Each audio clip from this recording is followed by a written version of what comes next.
Hi, and welcome to Turra and Company, the mother-daughter podcast about everything.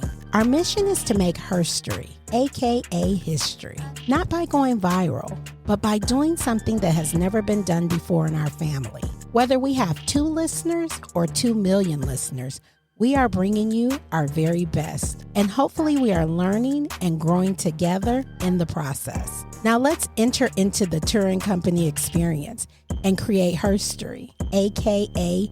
history together. Welcome to Turra and Company. Hey. Hello. Welcome to our show. I have a little feedback. I think last week's episode was the bomb, and I feel like people are missing it. If you missed the episode, are you a boss or just controlling? Please go listen to that episode. I listened to it this morning while I was working on YouTube. Fun fact, you can now access our channel on YouTube. Super plug-in this today. You can access our channel on YouTube, and that's and that's how you can listen to the episodes. Because I feel like sometimes people don't be knowing where to listen. Like if you don't have Spotify, if you don't have Apple Podcasts, then they're like, well, where do I go? We're on all major. So we're on Amazon Music. We're on iHeartRadio. And you don't have to have subscriptions. No. You don't even have to have a subscription to Spotify to listen. No, you just got to endure the ads. That's it. But guess what? If all of that fails, who doesn't know how to get to YouTube? Most people be on YouTube all day watching other stuff. Mm-hmm. So while you on YouTube, get with us, subscribe to our channel so you can listen to our podcast every week on YouTube. Subscribe and you'll get notifications. Mm-hmm. Absolutely. That's what I say. Okay, so that was my plug. That was my shameless plug for my YouTube channel, our YouTube channel, my bad. And hi company. How are you doing? Hey guys, what's up? The holidays are coming. Is everybody ready? Thanksgiving is coming. I guess I'm ready for that. I don't know. What are we doing for? That's a conversation. That's a conversation we'll have offline. I don't know, but we're going to be eating. That's all I know. We're going to eat and take a nap. Those are my only plans. Girl, I'm tired. Okay. Ain't nobody got time to be doing a lot of things like celebrating, super celebrating. Fun fact to the company. As long as I make my mac and cheese. Yes, that too. But one of the things that I've noticed about this family is we're not like because every family has like their holiday, right? Our big holiday as a family be Christmas and New Year's. Is it even really that? I mean, comparatively, it's just not big because we live here. And before it used to be really big because we used to live with more family. Like here, we just have my brother, we have my mother. You know, it's a little bit of family. That little niche of family. But when we were in Michigan, we had Neil's family, my best friend's family. We just had a bunch of different families, and we would make the rounds, right? So it would seem like a super big deal because we were going to like 3 different houses. Right. And now here, we don't have to go to 3 houses. We go to 1 and we come home, or we stay home. I think this year we'll be staying home. But anyway, company, it's almost Thanksgiving. We definitely gonna have an episode for you. We always do, but just so you know, it's coming. So anyway, today's show is Stinkin Thinking, a.k.a. cognitive distortion. Sorry. And you're probably thinking, what are cognitive distortions? So cognitive distortions are patterns of thinking and perceptions that tend to be false about ourselves and the world around us. So the thing that I can think of with a cognitive disorder, and we're going to get a little bit into it when we get into the episode, is when people just make up these rules. They don't know why they're doing stuff. They're just doing stuff, right? And me and Chelsi were talking about this the other day because I had a conversation with one of my friends where we were talking about men opening up the door. And I had said, it's not a big deal to me. I've been with Neil for 28 years. If he opens the door, he opens the door. You've been married to him for 28 years. You've been with him for like 30. If that. That makes it even more to my point. if you get the door, I'm not mad at you. But if you don't get the door, I'm not mad at you. Right. And so I kind of was challenging my friend because I was like, why does he have to do it? Like, I told Chelsi this. I said, I really don't give a darn about you reaching for that door. But if that door is to a restaurant and that check come, that's the reach. Yeah. Reach for that bill. Don't even let that bill, that restaurant bill, hit the table. That's the reach. Yeah.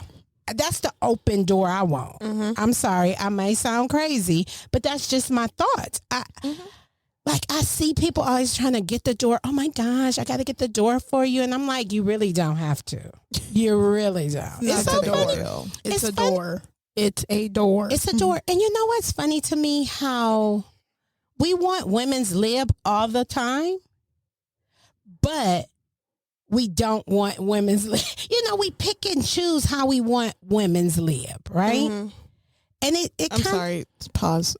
Liberation. Okay. Thank you. What is happening? You never heard nobody say women's lib? Never in my 27 years Have you of ever life. heard women's lib? I haven't, but I just assumed that's where you were going. I just wanted to be sure. They shortened that back in the 70s, maybe the 80s. I always known it as women's lib. I just thought it was I think we've changed it now to the equality movement. I don't know. There you go. Women's lib. I was so confused. I've never heard. I mean, I assumed but you know how I feel about assumptions. I don't like doing that. Don't do it. But no, women, we want equality sometimes, but we still want the men to open the door. And I'm like, my life don't work that way. Either we want equality and we want to hold our own. Open your own door. Not to get too far off on the tangent. I'll open the door for you. Not to get too off on the tangent. I don't care about the door, but I care about the sidewalk. So do you know the thing about the rule? Yes, on the outer side of the sidewalk. So if the car jumps the curve, he dies instead of you. Right, exactly. But I feel like if the car jumped the curve, both of y'all going down. I mean, it don't matter, but it's the thought about that who go counts. first. So. Right, exactly. It's the thought that I'm not going first. You gonna go first. Because at least then I have the opportunity to dip and depends on the speed of the car because y'all both could go at the same time if the car is going at a good enough speed. If he's hurt and I'm like decently okay, I can at least a little bit get away and ask for help. But that's the thing for you. That's the thing for me. And also this is a controversial opinion in this room. Yeah. I don't really care too much about like the check part of it. But I at least care that you reach for it. And I don't want you to assume. Yeah, baby, I'm not reaching.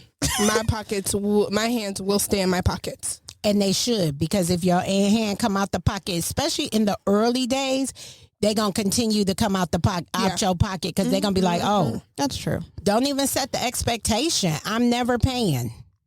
And if I do decide to pay, you'll be surprised. That's how I'm making my moves. And I stand on it.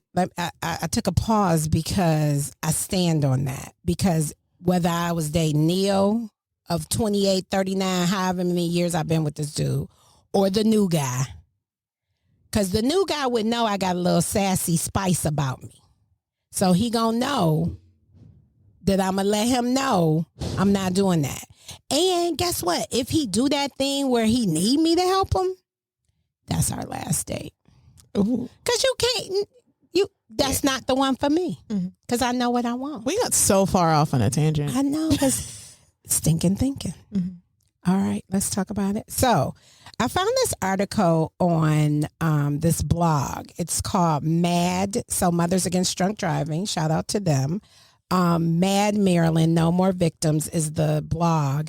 And I'll have the details because I definitely want to. Do you cite your sources? I need to cite my source, so I'll be citing my source in our show notes for this show. So don't worry. But it was really interesting because they had a graphic from Positive Psychology that illustrated the 15 cognitive distortions because apparently there's 15 of them cited. And so what we're going to do, because we don't want the show to be 10 hours long and losing you guys in translation. So we're going to take half of the list today.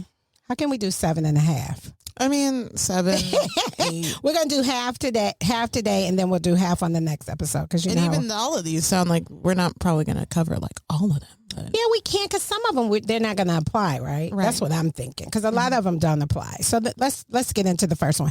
Filtering.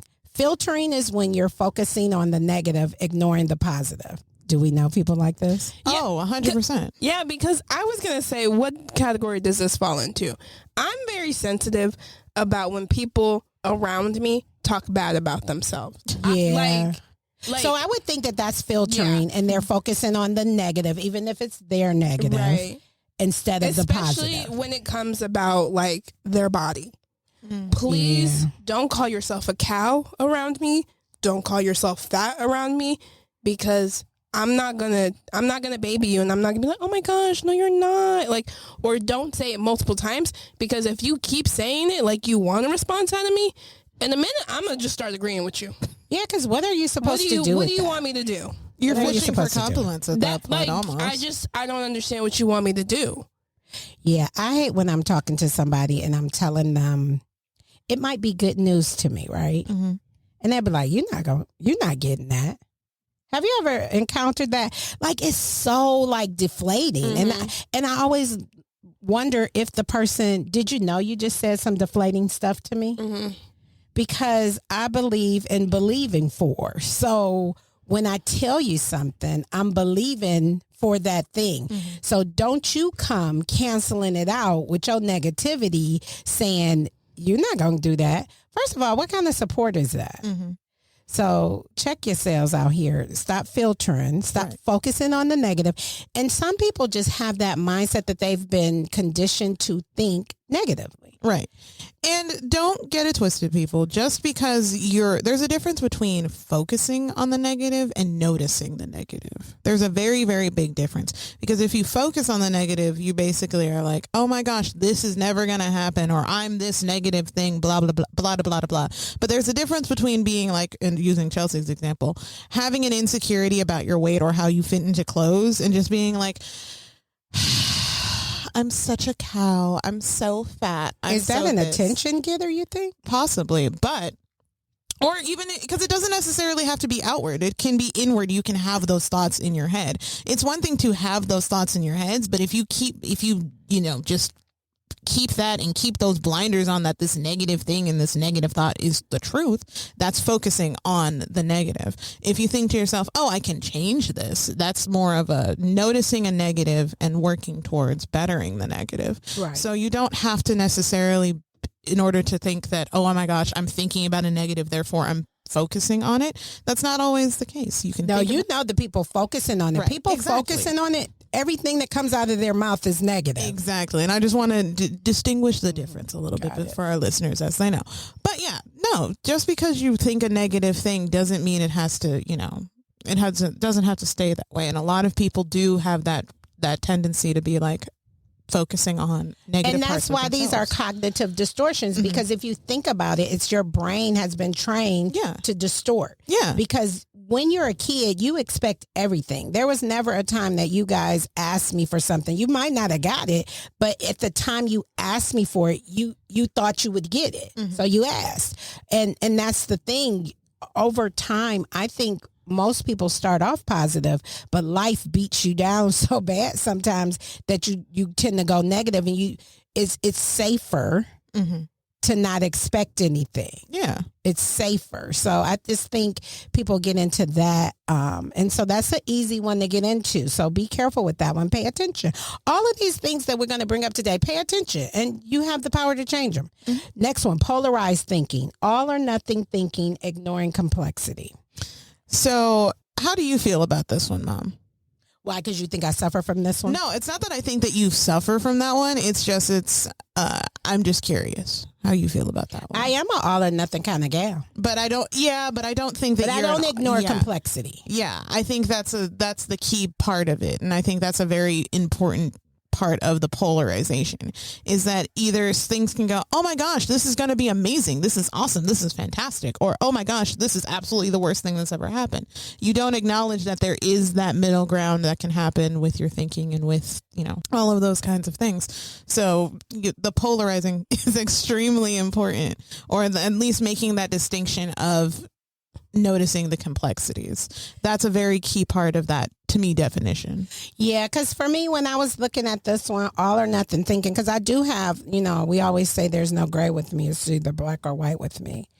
But if you bring it to me in another form, I am open to the possibilities. Right. Because that's not, and of course, like we said, that's not necessarily polarizing. Because there's a difference between noticing, like making the distinction between good and bad, like a good action versus a bad action, versus like having a negative outlook on something, or just a straight up negative outlook on something, or just a straight up positive, an overly positive, or a toxic positivity, or a toxic negativity viewpoint on something. There's a big difference between those and, just seeing, right and wrong. Right. What is happening? Do you got like a privacy screen on your laptop? Because I just feel like I can't see. Yeah, maybe you need to go get your eyes checked. My eyesight is going down. I do not have a privacy screen on my laptop. What is happening? Do you need to turn up the brightness? Is that? No, I don't know. I can see it just fine. Oh, okay. Okay, so control. Wait a minute.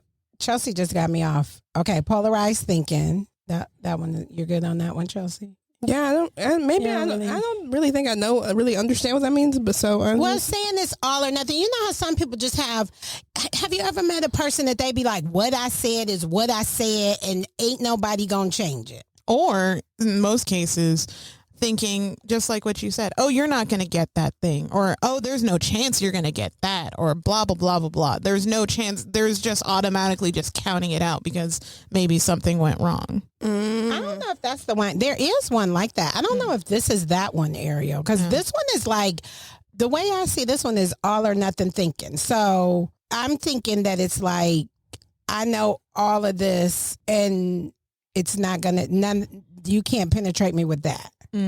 That's what I'm thinking. I could be wrong. We'll do a little more deep dive and we'll give a follow up on that one. Okay. Control fallacies. Here we go. We always talking about control. Now, control fallacies assumes only others to blame, assumes only self to blame. So you just make assumptions of who's to blame. Right. Which is, yeah, this one I can't really relate. I can't either, but one of the things that I do notice when you say that, like, explanation is a lot of the times people who think that everything is everyone else's fault and the world is just out to get them, they have what's called a victim mentality. And I've noticed that is quite prevalent with people these days. Yeah, but that's not what this is. I know that, but what I'm saying is that usually if you think like, oh, because like you said, it's the control issues, right? Like either everybody else is at fault or either I am completely at fault. A lot of times the people who are like everybody else is at fault also goes hand in hand with having a victim and blaming of the world mentality. Right. So this one, so you're saying, because it's saying assumes only others are to blame or you assume yourself is to blame. So that I take that as something bad happens and you immediately go into blaming. I take that whether you're blaming yourself or blaming another person. And so I'm not a blame kind of person. I try to figure out, okay, because to stay in the blame, you don't fix it. Right. You don't move on from it. If you spend all the time trying to figure out who did it and who done it and whose fault it is, you're not going to find a solution. Exactly. So that's kind of where I see that as people get stuck sometimes, where they're like, it's your fault I didn't go to school. It's your fault I didn't finish school. It's your fault. All these things when you could have just been like, yeah.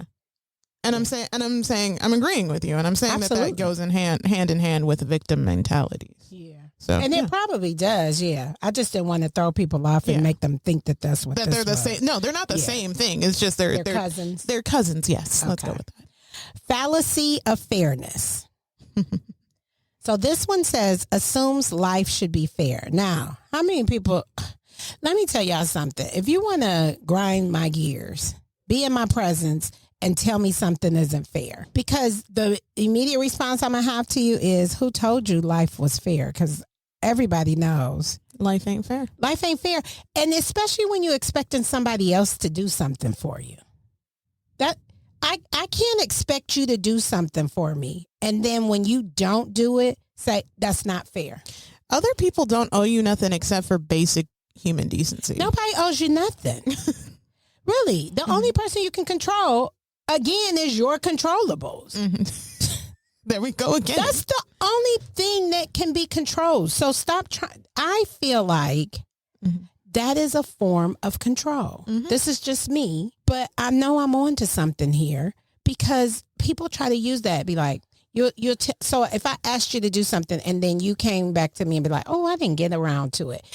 If I was to say, oh, that's not fair, that's guilting you because now you feel some type of way. And then you're going to make the person feel bad and then do it. Yeah, it's like you're guilting them by saying something isn't fair because who among us does not hear the word fair and want to be aligned with that? Right. And want to make it better. Who doesn't want to be known as the fair person? Exactly.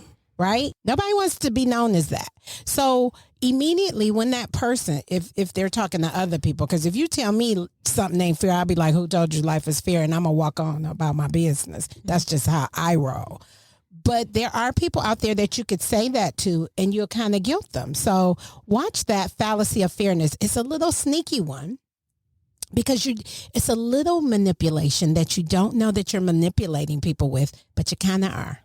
You in a little sense. So fallacy of fairness assumes one should be fair. What you guys got anything for that one? No. That one, yeah, because I don't do that, but I've been around and I've heard it, and I'm like, yeah, you need to let that one go. Yeah, can't relate. Can't relate. Overgeneralization assumes a rule from one experience.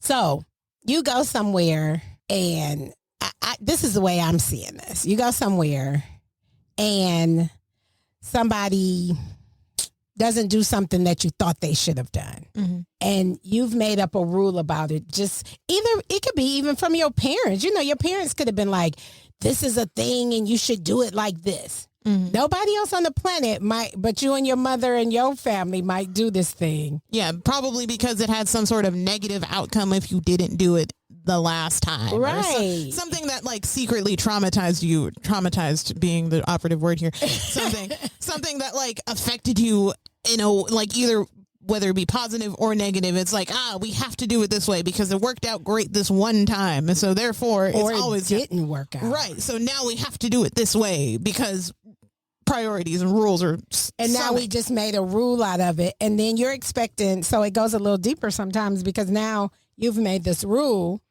Only a couple of people know this rule, mainly you, probably the only one, right? And now you hanging out with people and you're like, hey, you just broke my rule, and they have. So now they like, what rule is this? I never heard of that.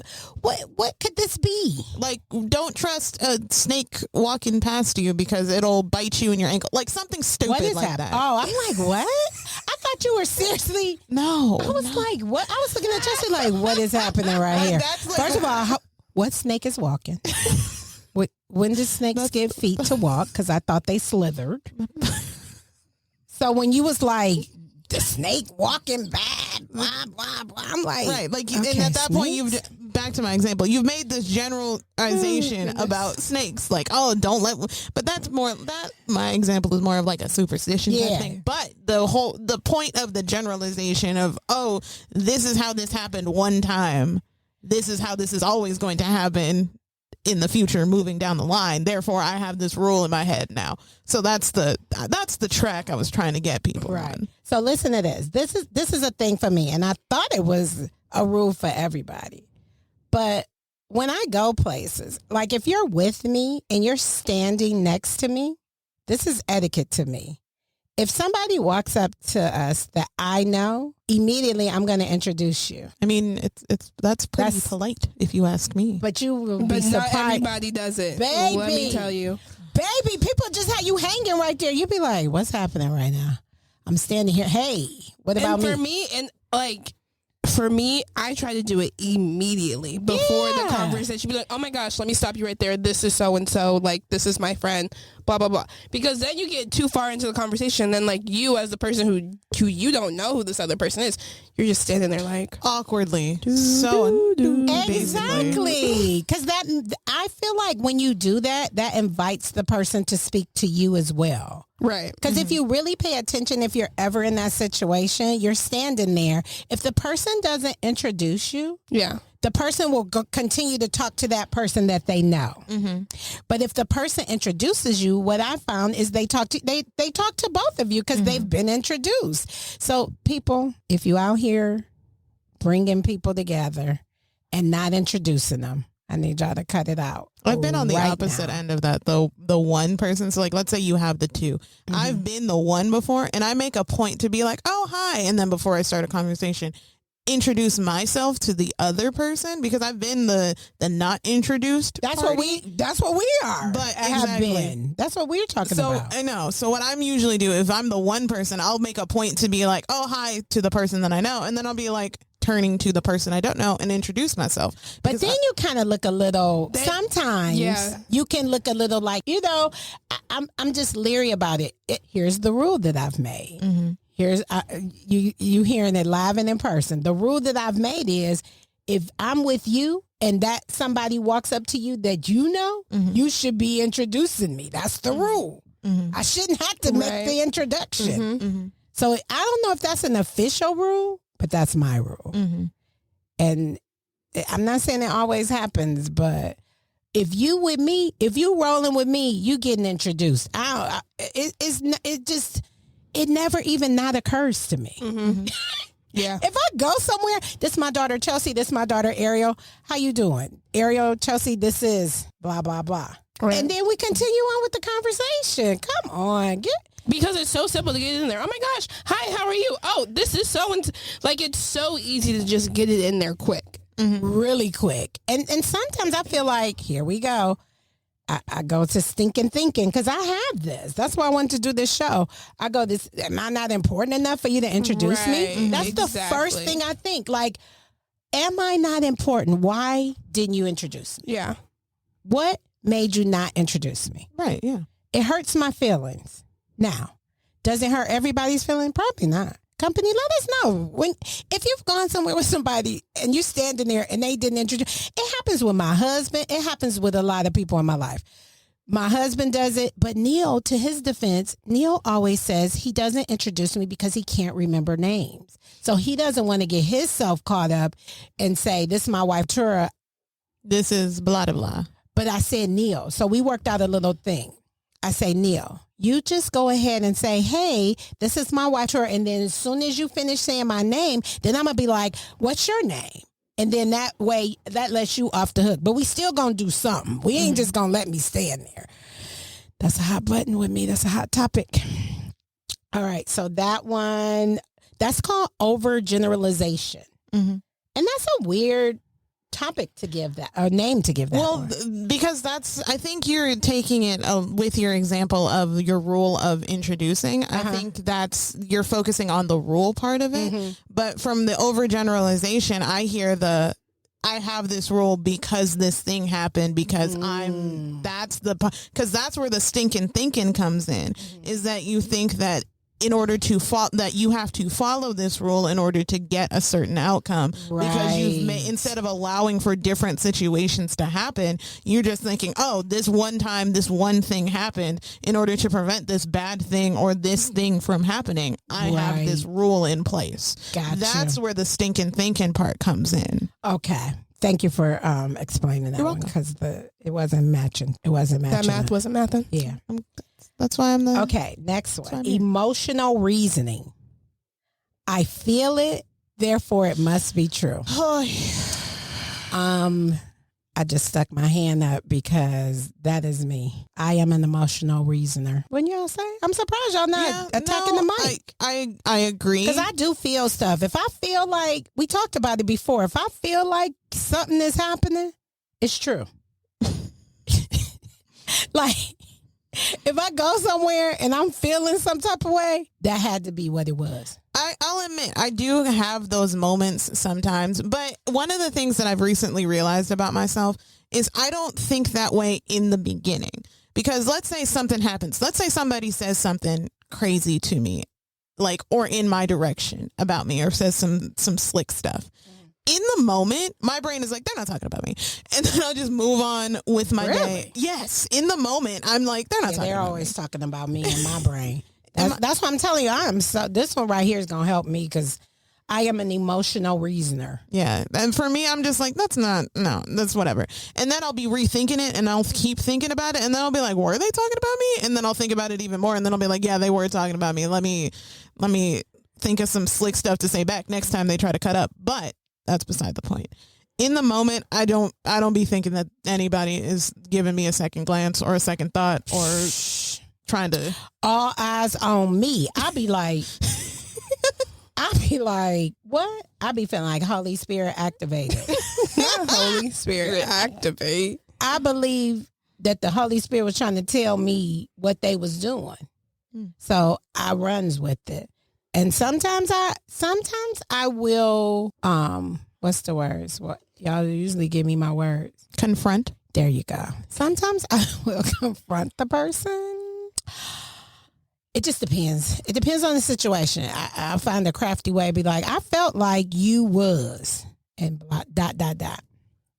I'm gonna work on it though. That's why we do this show, so I can get better. I'm becoming a better human being one piece at a time. This show is changing lives. I say it all the time. Okay, we getting towards the end of the list. Fallacy of change. Expects others to change.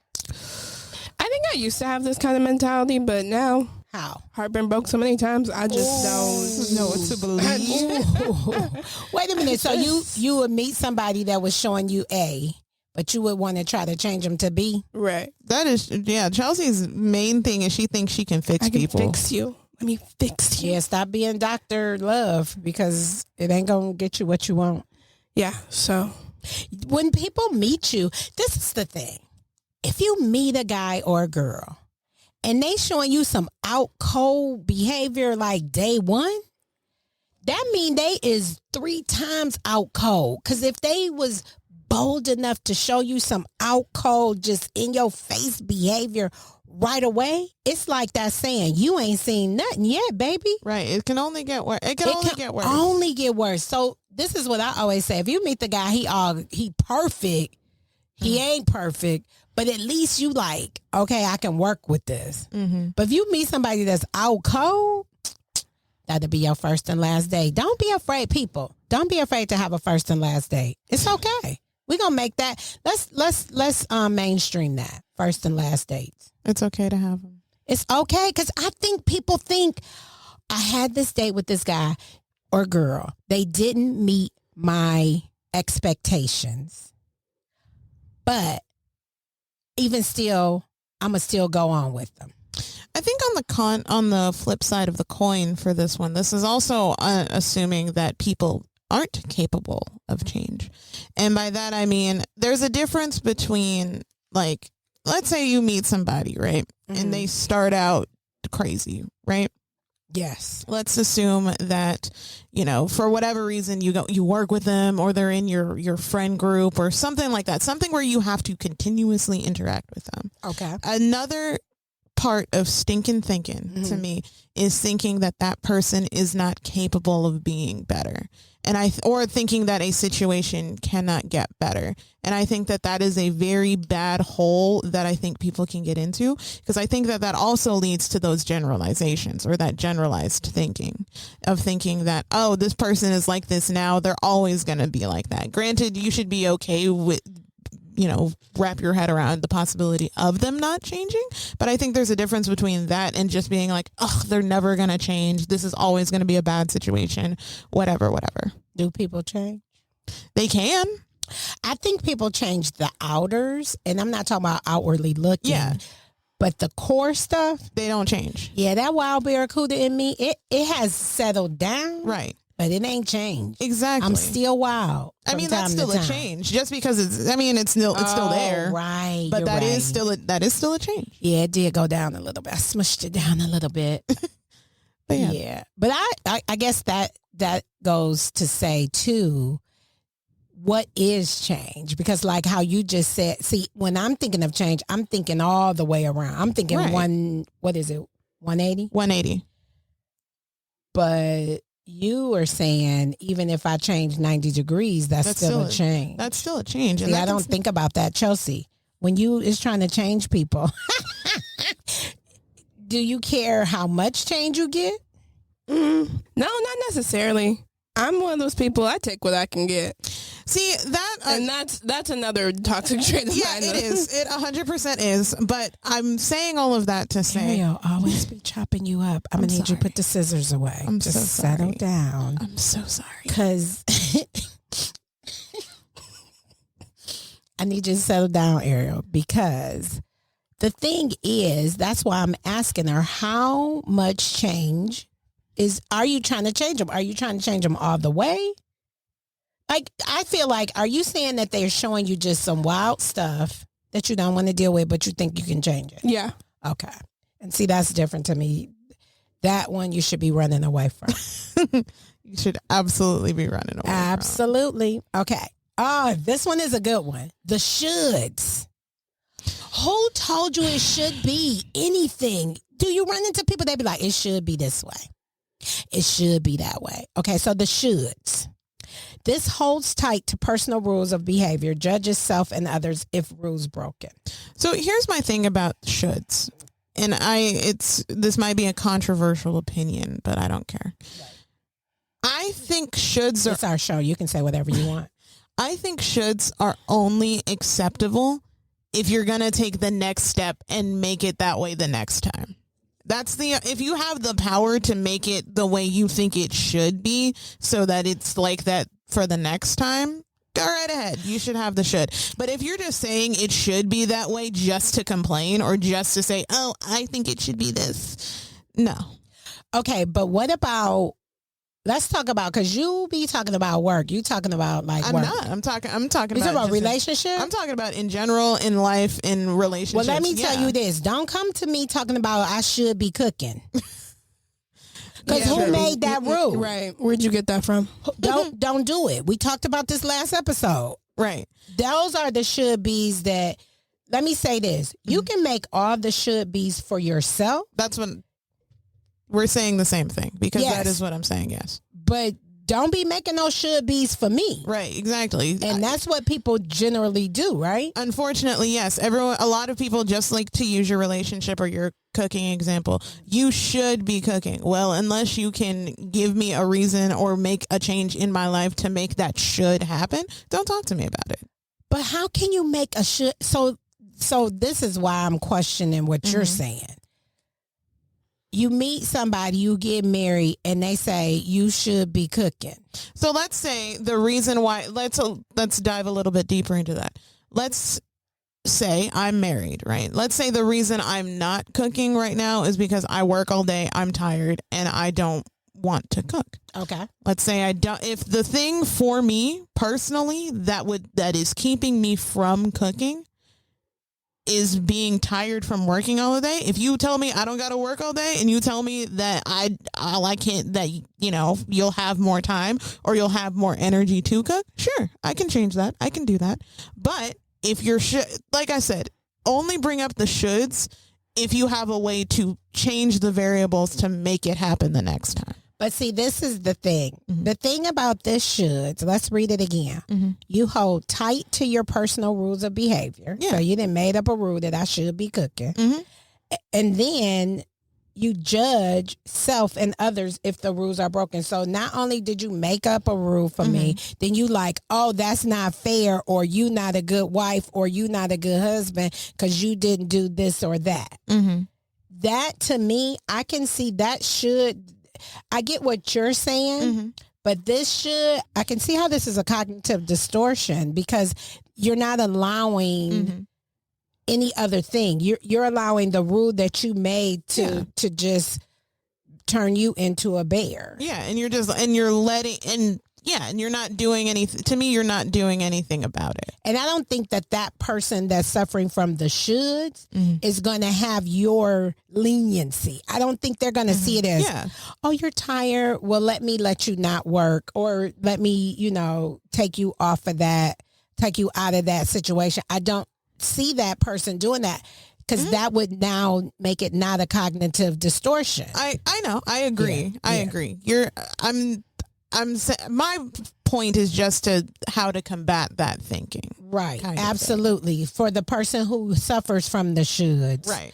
What you should be doing is the person on the receiving end of the should, really, because that would be my response if somebody was like, you should be cooking. Well, then if I should be cooking, you should be removing something from my life that will allow me to cook. But yeah, and they not going to hear that. All they going to hear is that, and then they're going to be like, it ain't fair. Then bye.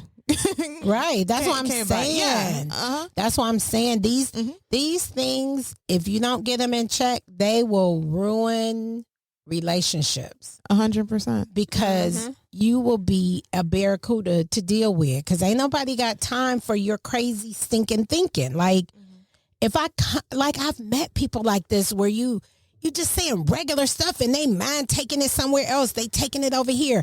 And all they can think of, like you might have said, let's go to dinner. And they making something out of let's go to dinner. Like, I need y'all people to settle down. If your mind says go here, you're going to go here. If your mind says go here.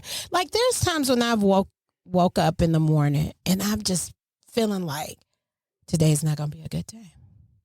Well, I have to be careful because, like you said, that thought can come, but I can't let it lead me throughout my day. So I have to come up with something. No, it's going to be a good day. This is the day that the Lord has made. Let me rejoice and be glad in it. Like, I have to come with something so I can go forward. So that's usually what I do. But your mind is really powerful, and you need to keep guard over it, and you need to make sure that when you're having these different things, when you're feeling these cognitive distortions, the ones we've gone through, like I said, next episode we'll go through some more, then you need to work on it. You need to recognize it and say, gosh, that's a stinking thinking. I need to get rid of that, right? Yeah, get rid of it, because I'm tired of y'all out here acting crazy. Listen, that's why we have this show, because we trying to change lives up in here. We trying to get people walking around all over the world, because we have listeners that are listening to us all over the world, and we're trying to get the world changed. We're trying to not make y'all, we trying to get y'all etiquette. Listen, I'm trying to mother them, right? I don't care how old you is. I could mother you. Listen, wisdom is wisdom. That's all I got to say. All right. Well, let's wrap this show up. That was a good show. Yeah. Y'all feel good about it? Yeah, I do. All right. We out here changing lives. Company, that is our show for today. Please feel free to interact with us on our social medias, Instagram, Facebook, YouTube. Go subscribe to our YouTube channel. Like, leave a comment, all of the things. Give us a review on our podcast, on any of the podcast platforms. I know it's a lot of work, but it helps us. And we know that the company wants to help us. Keep this thing going. Make it grow. Tell a friend to listen. That's it. Yeah, that's it. All right. Company, we will see you on the next episode. Okay, bye, people. Thank you for joining us. Don't forget to follow us on all social media platforms, Instagram, TikTok, and Facebook. We look forward to you joining us on the next episode. Until then, be inspired and enlightened.